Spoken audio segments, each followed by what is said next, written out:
I am a huge proponent of a table saw. Look around my small apartment garage and you won't find a miter saw. Well, actually that's a little bit of a lie. I do have this one, but that thing is a piece of crap. I use my table saw for virtually every single cutting operation of whatever I'm building projects.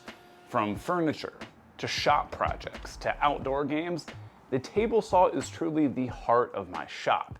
And after 3 years of using one almost every single day, I'm finally getting rid of mine. This is the Rigid/Delta R4560, and I've had it for about 1.5 years. When I first got it, just like everybody else when they get new tools, I was pretty thrilled. This saw was a massive upgrade over the job site table saw that I started woodworking on. But even with the job site saw, I was able to make high-end furniture that I sold for thousands of dollars. Was that thing accurate?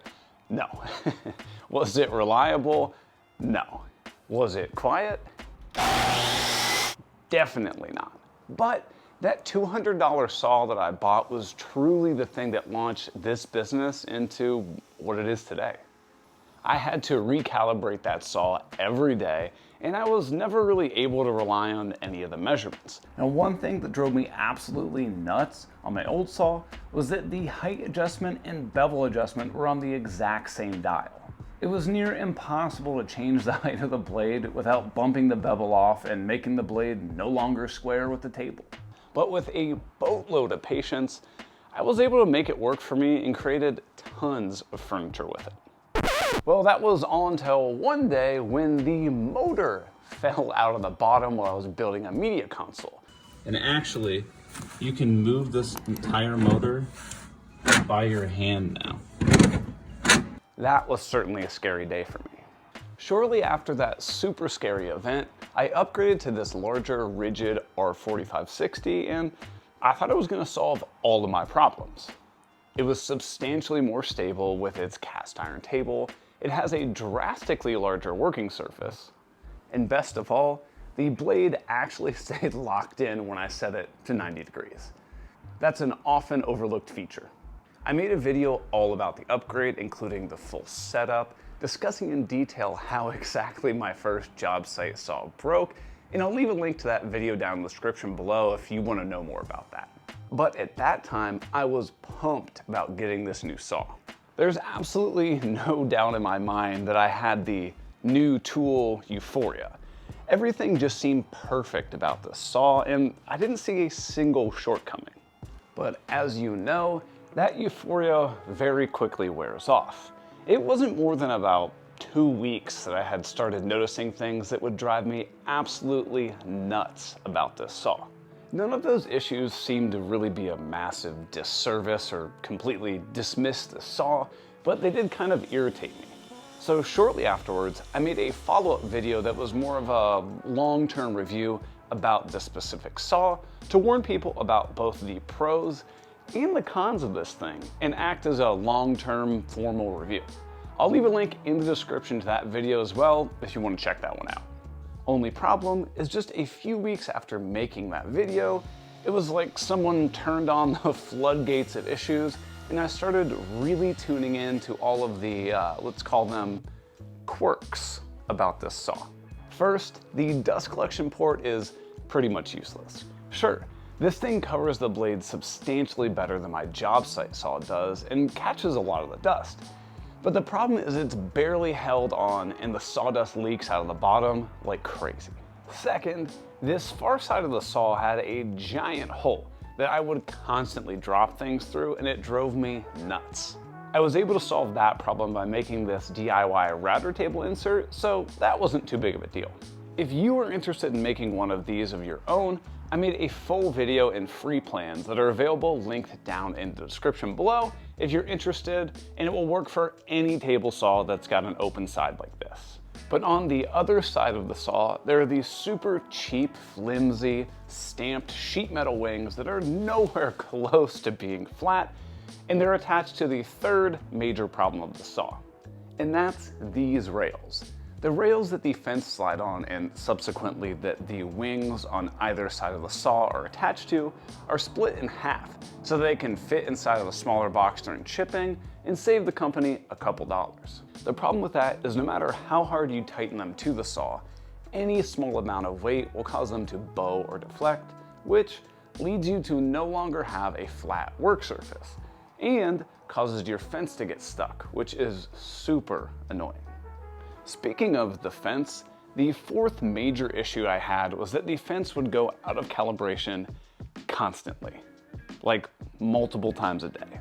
So bad that I had bought a dedicated screwdriver that I keep right here just to adjust it when it happens.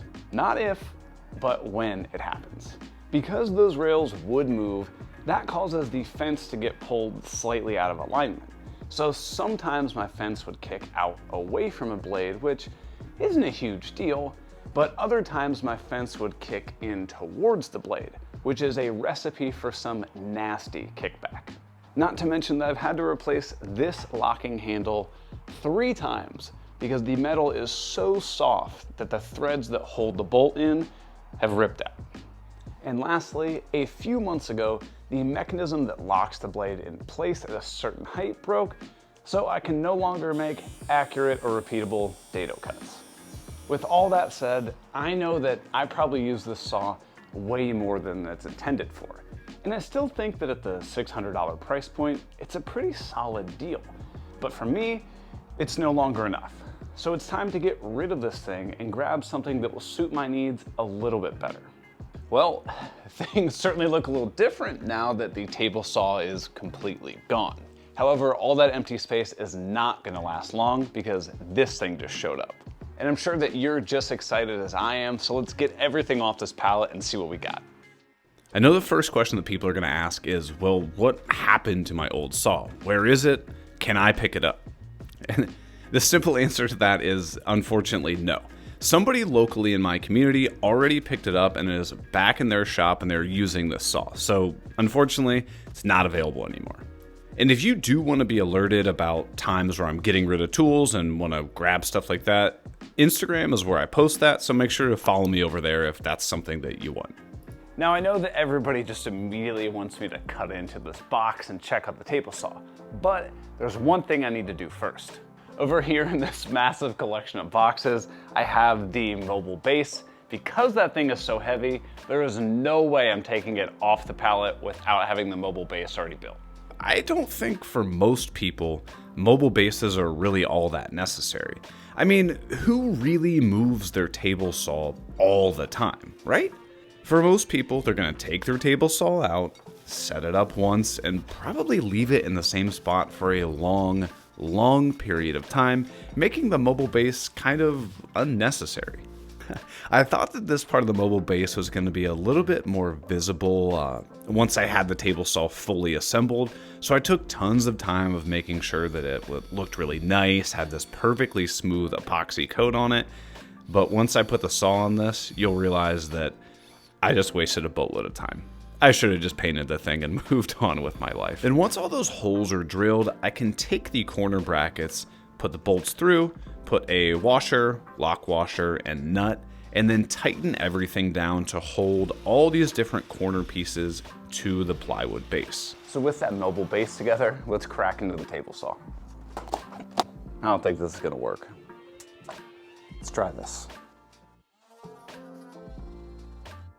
I'm an idiot. All you do is break these. Oh, it's supposed to go smoother than that. Oh gosh. There we go. Right now, this is like a 10 out of 10 for me. It's like walking downstairs Christmas morning only to see your packages wrapped up in the ribbon that you know how to undo, but you just can't figure it out right at the moment.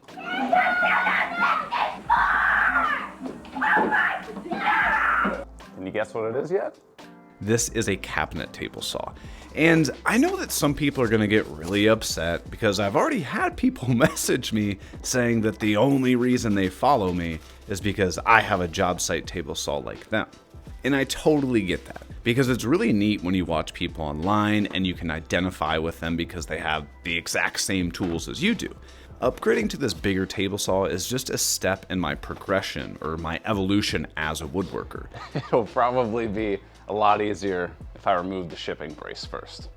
The last thing I'm going to say about this is that I think one of the worst things that woodworkers in general do is that they look at tools and think that if they don't have a specific tool, they can't do a specific task. That could not be further from the truth. In all my videos, I try really hard to show all these different processes, things like how to mill lumber without owning a joiner and stuff like that.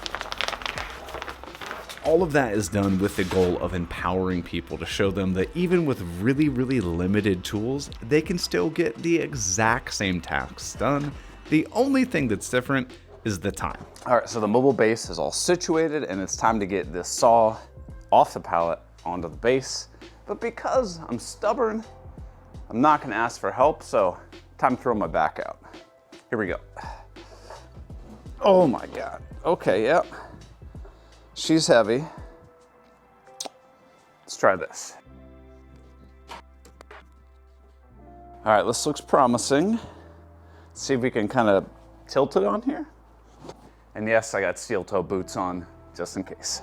Now to give you an idea, this cabinet weighs about 300 or 400 pounds by itself. No injuries. How about that? So look at how easily it moves on that mobile base. And the top is gold, but I'm going to talk about that a little bit later. And it has this nasty oil coating thing. I think it helps prevent it rust during shipping, but I'm going to get all this off because it's gross and it'll stain your clothes if you get it on. Goodness. So you're probably wondering why the saw is gold and not that typical gray silver color of cast iron.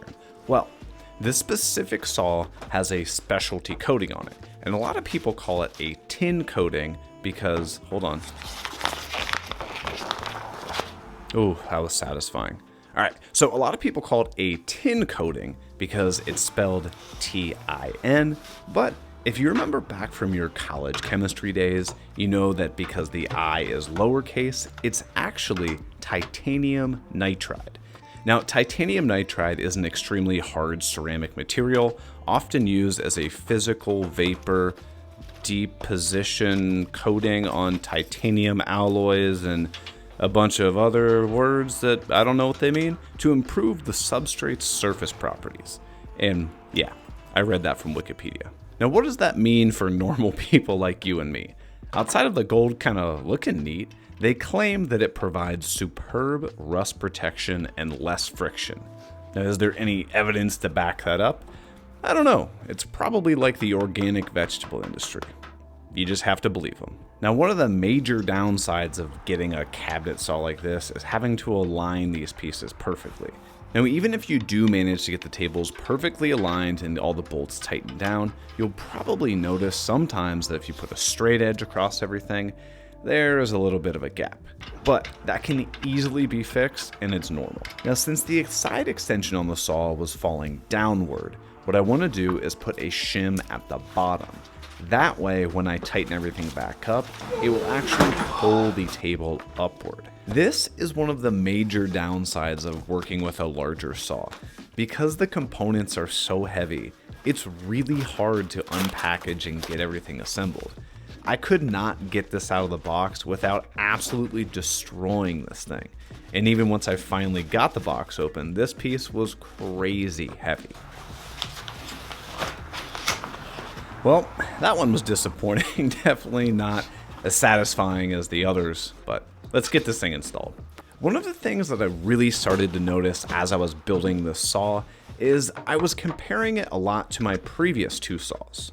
This wing is again slightly out of alignment, but with a more expensive saw that comes in multiple pieces, you actually have the ability to very precisely adjust and fine tune everything. Now with a cheaper saw, like the job site saw that I started out with, adjusting things on that was pretty much non-existent. However, if you're just getting started in woodworking, I would actually argue that having a saw that doesn't have tons and tons of adjustment and calibration requirements is actually better because it substantially lowers the barrier of entry and doesn't make you get caught up in mundane tasks like just perfectly calibrating your saw.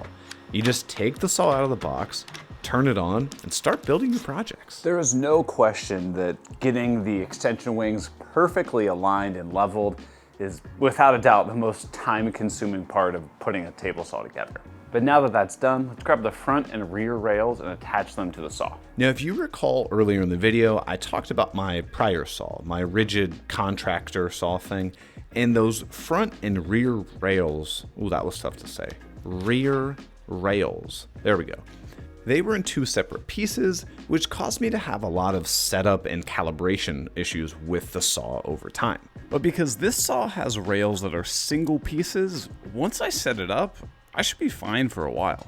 Between buying expensive tools, accessories, and lumber, doing woodworking projects like this can get expensive. I am constantly the person searching around for the best deal, which is why I've been using Rakuten since 2012. Don't believe me? Here's a screenshot. Rakuten is the largest cashback site which partners with over 3,500 of the biggest name brands like Ace Hardware, Lowe's, Walmart, and tons of other brands you already shop with to bring you cashback, coupons, and promo codes, all for free. You just click through the links found on Rakuten and then shop the store's websites like you normally would, or use the browser extension. Don't forget to use Rakuten when shopping to stack cashback on top of existing deals and get a $30 sign-up bonus when you make a qualifying purchase. To start saving, simply sign up by clicking the link in the description, and huge thanks to Rakuten for sponsoring today's video. So with the front and back rail assembled to the table saw, you'll notice that I have this large gap here. And if you recall on my last table saw, that gap drove me absolutely nuts, so I filled it with a router table. Now I did order the extension table that goes right here that's going to be the router table.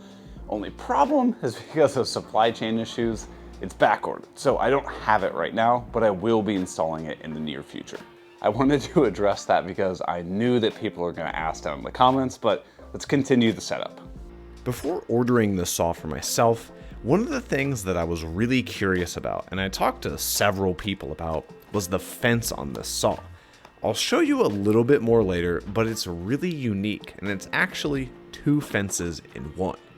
The only assembly that was required for this fence was to twist on this little knob, and then I could test what everyone talks about. Look how smooth this fence moves. You give it a little push and it just keeps gliding.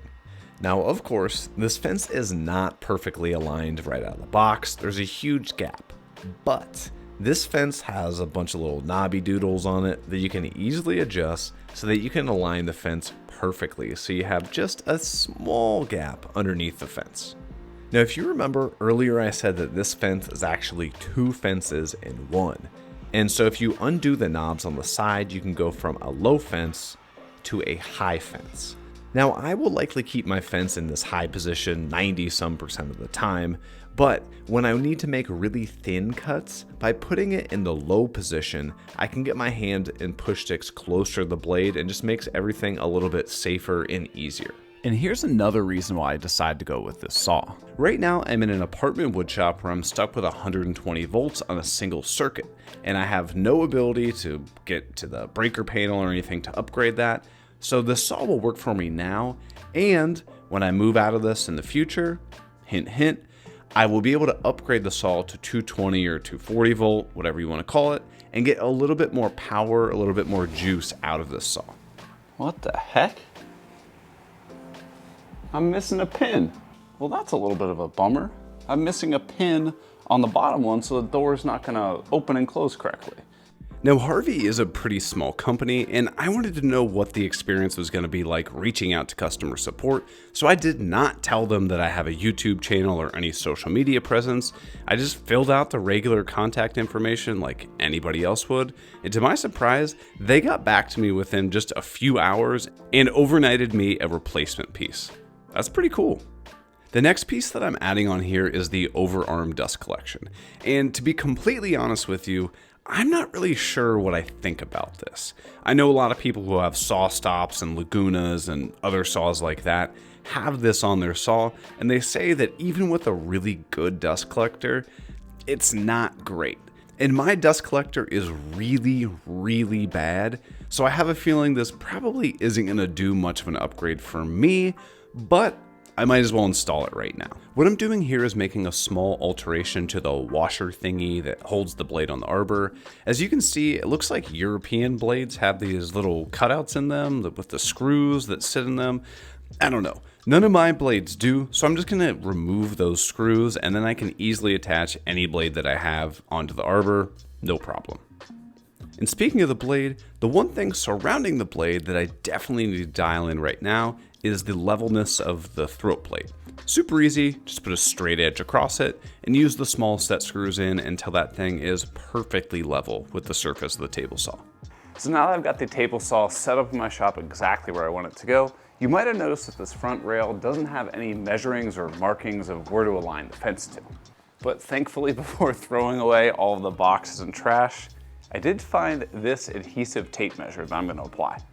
I have to say I do find it a little strange that this wasn't already applied to the front rail, but it's an easy fix. In my short time with the saw, I've already noticed that this ability to remove the riving knife without having to take out the throat plate is super handy. But to get this tape aligned, I'm basically just going to move the fence all the way over, touching the blade, and then make a mark on my fence where I need to put down this adhesive measuring tape. And don't worry, I can make a slight alteration to the exact alignment in a future step, no problem. So now that tape is lined up roughly where that 0 mark is, I can set my fence back on top of the rail and then position those little window guider mirror thingies to exactly where they need to be. All right, that is everything attached to this table saw and is completely set up, but let's see if this thing is actually accurate, and if not, let's change it. The first and often most difficult thing to get in line on table saw is making sure that the blade is perfectly parallel with your miter slots. I'm gonna use a couple specialty tools to make sure that this thing is dialed in perfectly. Now, are these specialty tools required to set up your table saw? Absolutely not. You can 100% use the standard combination square method that a lot of people use. However, I find it kind of fun to really chase perfection and get things as accurate as possible, so I don't mind spending a little bit of extra money on some tools like this. This is basically just a dial indicator that you can run through your miter slot. As you can see, it is dead flat, so that's really good. Now luckily my saw was set on absolutely perfect from the factory. But if your saw wasn't, there are 4 easily accessible bolts loaded underneath the table saw. All you have to do, loosen those, adjust this slightly until your miter slot is perfectly calibrated with the blade. And remember that hinge that was missing a pin? To my surprise, they overnighted me this hinge and I got it in about 2 days. Now here's a test for some of you. While you're watching this video, did you notice that there was something on the saw that was broken the entire time I was assembling it? Well, I did not realize that until I was reviewing the footage to make this video, that the blade guard was completely cracked. So, they sent me out a replacement, no questions asked. So now that I know that my blade is perfectly parallel with my miter slot, the next thing I need to do is make sure that my fence is perfectly parallel with my blade. Again, I'm gonna use that same saw gauge thingy with the dial indicator, and you can see that it's already not straight. All right, that turned to be way off, but there's an easy and quick adjustment. Now this is a feature that I've never seen on any other table saw. The front rail has this little cutout spot so that I can easily stick an Allen wrench into the little adjustment screw and align my table saw fence perfectly. All it takes is a couple small turns and I can bring that dial indicator out again and get things lined up so that it is perfectly straight, if not tilted a little bit away from the blade. Now, even though this table saw has this gold coating, again, remember it's not tin, it's titanium nitride that has some fancy chemical properties and it's not supposed to rust and all kinds of stuff like that. I don't trust it. So I'm going to clean the entire table saw surface off again with some mineral spirits and then apply some paste wax. This will just help prevent rust and make things super smooth to run your wood across. That's what she said. The application is super easy. Just apply a thick layer, let it dry a little bit, and then buff it off. Hey look, router table just showed up. This thing 113 pounds. Let's throw my back out. Okay. Get this out of the way. All right. Get it up. Remember, lift with your back, not your legs. Ooh, okay. Maybe we can do this.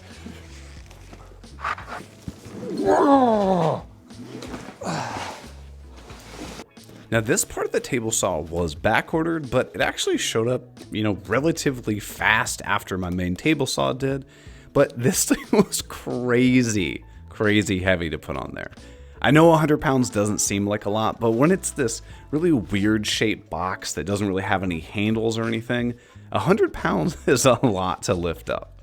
All right, now let's move the saw out of the way.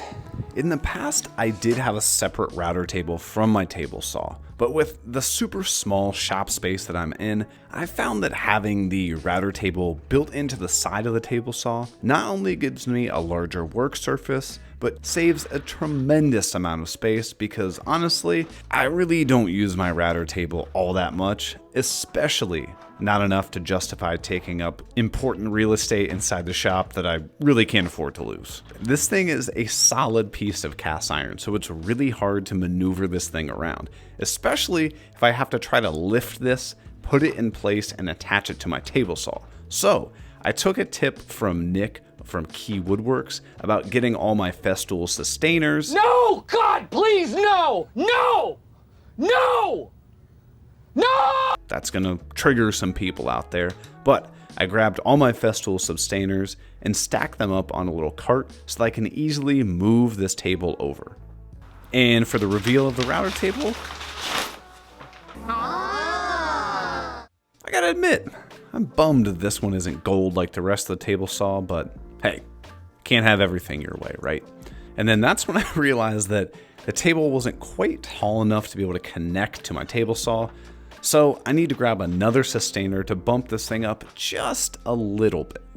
So to all the angry people in the comments that get so mad when I buy tools that come in sustainers, this is why. I need them for the one time a year to support something heavy. Definitely worth the cost. Just like the other wings, these go on with some bolts, washers, lock washers, and nuts and all that kind of stuff, but I think you get the point by now. And with the router table securely attached to the table saw, I also need to get underneath the router table and attach the dust collection bucket. So let's get these sustainers out of the way. Yeah, I didn't see this one coming. Uh-oh. Apparently, I completely forgot about physics during this moment. Crisis averted. Obviously, since all of that weight was on the far side of the table saw unsupported, of course it was going to tip over. Got the legs. Let's get these in. And I'm sure if I would have read the instructions, it would have told me to put these on. Hopefully I don't die under here. Tell you, that was a close call. Well, that was certainly scary, but luckily no injuries. Just a lesson in physics that I apparently had forgotten, but let's get back to assembling this thing. I got a few more bolts left over where I need to attach the router table to the cast iron wing, and because the table saw is up on the mobile base, those legs aren't going to be able to reach the ground because it's lifted up another inch or two. So inside of the package comes these little spacers that allow you to just make the end of the saw touch the ground, I guess. this was one thing that I definitely was a little bit nervous about when I got the saw, because if you look online, nowhere in their instruction manual or packing list or anything like that does it say it comes with these spacers, but I'm glad that they're in there, and you can see that I've got all the extension wings perfectly level and aligned with each other. All right, so now that I've got all the extensions in, everything is perfectly flat, there's one last piece that I need to add. And if you've never used a router, or a router table for that matter, they make a ridiculous amount of dust. So underneath the router table, I'm going to be installing this router table dust collection cabinet thing. Now, if this whole setup seems a little ridiculous and a little bit out of reach, I totally get it. I know that this stuff is really expensive. But a couple months ago, I made a series of videos all about how to make your very own DIY table saw router table setup That included making the top platform and the dust collection box. Those are honestly pretty basic projects, and in those videos that I'll link down in the description below, I take you through every single step, and I provided free plans. So there were always alternatives to buying expensive factory-made things. And I can already predict what people are thinking. Oh my gosh, Eric, you don't have that Craig router lift anymore. That means that thing sucks, right? No, that was honestly a fantastic router lift. I just gave that to the person in my community who picked up the saw, so I figured I'd just educate myself, pick up a new router and router lift, and see how this one works. But speaking of things working, honestly, it doesn't seem like this mobile base works very well now that I have the router table extension on it. So I thought maybe if I lift the table saw up and rotate it 180 degrees, it might have a better leverage point. Yep, that's much easier. But to be completely honest with you, I don't think this works super well with the router table on, but it's definitely better. All right, so with the table saw all set up, we're not quite done. There's still some accessories that I definitely want to add to this thing. Now this is one of the table saw accessories I get asked about more than anything else. And it's this red rail here, and it's called the Woodpecker's Rip Flip. It's basically like a stop block for my fence so that you can bring your fence back to repeatable positions. And would I spend the several $100s on it? Probably not, but it's nice to have. All right, so with that on, I'm also gonna need a miter gauge. Miter gauges are a little weird. Most saws come with one that is an absolute piece of crap. Pure, unadulterated crap. And because of that, I've tried just about every brand on the market. I've done the Incra, the Rockler, the Jessam. I've actually had this Harvey one before, and I got rid of it. I've also had the Craig, and now I'm gonna go back to this Harvey one and kind of see what I like, see if it's any different.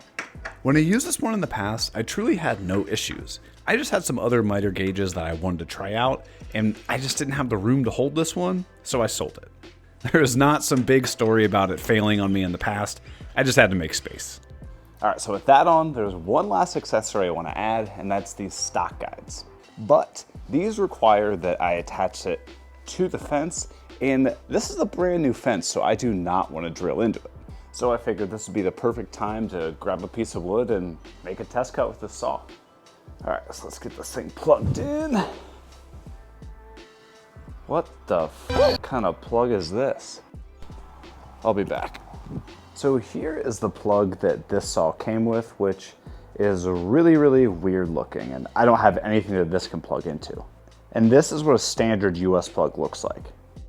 So it looks like I need to run to the store and pick up an adapter. All right, I'm back. Picked up this little adapter thing that I can put the weird looking plug in here, and then this is the plug that I need on the other side. See if it works. All right, we got the adapter here.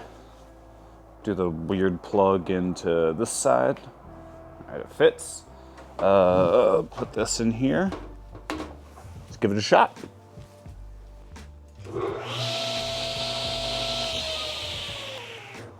She works. So this is truly my first cut on the table saw. I want to try to use that blade guard thing as much as I can, but to be honest with you, it really just feels like it's completely in the way, and doesn't that kind of make filming a little awkward? But this isn't anything crazy. I basically just cut a long piece of walnut, and then I'm going to attach it to a short piece of walnut with a little CA glue and accelerator so I don't have to wait. And then I'm going to pre-drill and countersink before driving in some screws to permanently hold those two pieces together.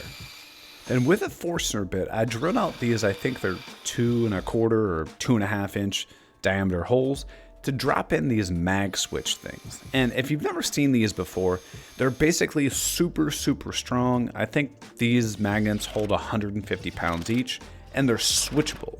So all I have to do is switch the button and the magnet is on, or the magnet is off. Of course, I'll put links to all the tools, all the accessories and everything down in the description below, but you can see how that little flap holds it on the end of the fence, and I can flip the magnets on and permanently attached, as you can see, and then if I turn the magnets off, I can very quickly and easily remove these if I ever need to, and just as easily attach them back on by flipping those magnets back. So the purpose of these stock guides is they have these angled rollers that automatically push your workpiece down, forward, and towards the fence, making a much safer table saw cut. Now, I think it is important to be transparent about stuff like this. No, I did not buy this saw. Harvey was nice enough to send it out to me. But part of my agreement with them was that I am not going to sign a contract or anything that says I have to tell you good things about this saw. So if I were to use this saw for a couple months, couple years, and something breaks on it, or I just absolutely hate something on the saw, I am going to tell you. I am under no obligation to say anything positive at all with this saw. But so far, this thing is a massive upgrade over my old contractor saw, and I cannot wait to get some projects done with this thing. Now, one thing that I think I am going to pretty much immediately change on the saw is the mobile base. Because there's a ton of weight from the router table that kind of cantilevers it off to the side, this mobile base is pretty much useless. Also, since this dust collection bucket here is substantially larger than my older one, I no longer have room to store this cabinet underneath my table saw, so I think I'm gonna have to come up with a new solution to storing all of my push sticks and other kinds of accessories. I should also mention that not every video I release is in chronological order because it takes a while sometimes to get sponsors to approve certain videos, and I have prior obligations and all kinds of stuff like that. So yes, it is very possible that this video comes out and then you see other videos come out in the future of me using my old saw. That is not because this thing has failed me, it's because they just weren't released in chronological order.